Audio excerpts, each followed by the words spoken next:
Donc limiter la consommation des produits qui ont de l'huile de palme. Oh, mais c'est aussi pas cher. Donc. Gwendoline, 15 ans, a 10 kilos à perdre. Comme de nombreux Français, elle a pris de mauvaises habitudes alimentaires. Après 3 mois de suivi, état des lieux avec son nutritionniste. La couleur bleue là. Du yaourt fruité aux céréales, Gwendoline a dû supprimer de son alimentation tous ces produits transformés et surtout de nombreux ingrédients. Regarde du E122, du E102, du E133. BHA, c'est un antioxygène, du nom de code E320. Il y a l'anhydride sulfureux aussi comme conservateur. Il y a marqué édulcorant. Un cocktail chimique dont les risques sont mal évalués. Selon ce nutritionniste, cette nourriture industrialisée est en partie responsable de l'augmentation de 25% en 5 ans du diabète et de certains cancers en France.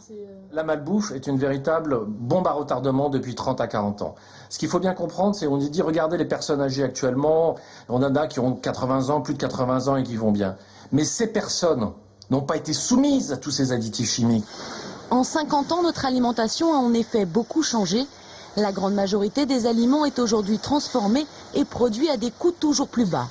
Cette usine fabrique des quiches, des pizzas et des crêpes pour toutes les marques, des premiers prix aux distributeurs haut de gamme, sur la même chaîne de fabrication, mais avec des quantités variables.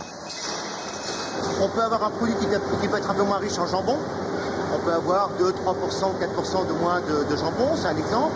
Il nous est arrivé de refuser, par exemple, de descendre les pourcentages au-delà d'une certaine limite. Parce que je dirais que si on fait une quiche au jambon et qu'on ne met plus que 1% de jambon dedans, ça devient un peu ridicule.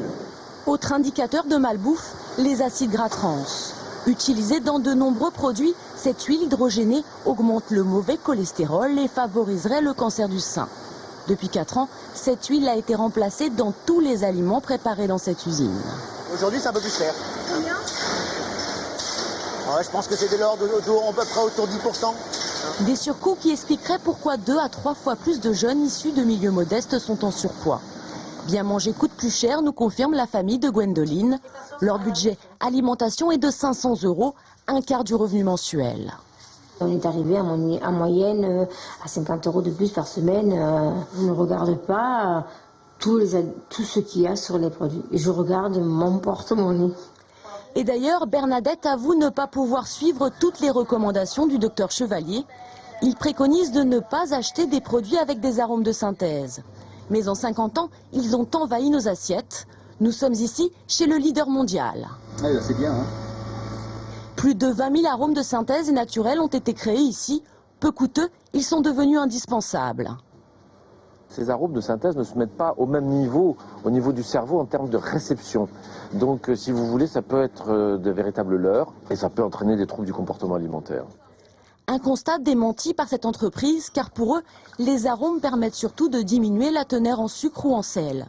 Des ingrédients encore beaucoup trop présents dans les rayons de nos supermarchés.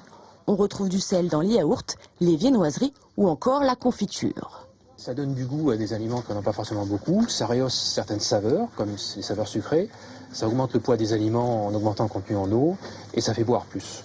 Le sel est en plus caché dans des aliments transformés. À gauche, voici la consommation annuelle moyenne en France, environ 4 kg. Et à droite, les besoins physiologiques, 300 grammes. Une surconsommation de sel qui entraîne de l'hypertension et des maladies cardiovasculaires. Ça fait 10 ans qu'on dénonce le problème de l'excès de sel dans l'alimentation. Et aujourd'hui, je crois que la seule chose qu'on peut rajouter, c'est de dénoncer l'inertie des pouvoirs publics qui n'ont absolument pas comme priorité donc le fait de vouloir diminuer la teneur en sel dans les aliments ou la teneur en sucre ou en graisse. Dans 1 an, nous étudions une grande loi sur la santé publique, révision de la loi de santé publique, et il y aura des éléments là-dedans. Le ministère de la Santé n'a pas souhaité s'exprimer davantage. En attendant, aucune mesure contraignante pour les industriels, seulement des recommandations. Même l'étiquetage du sel ou des acides gras trans n'est pas obligatoire. Seule solution pour éviter la malbouffe, privilégier les produits naturels et éviter les aliments transformés.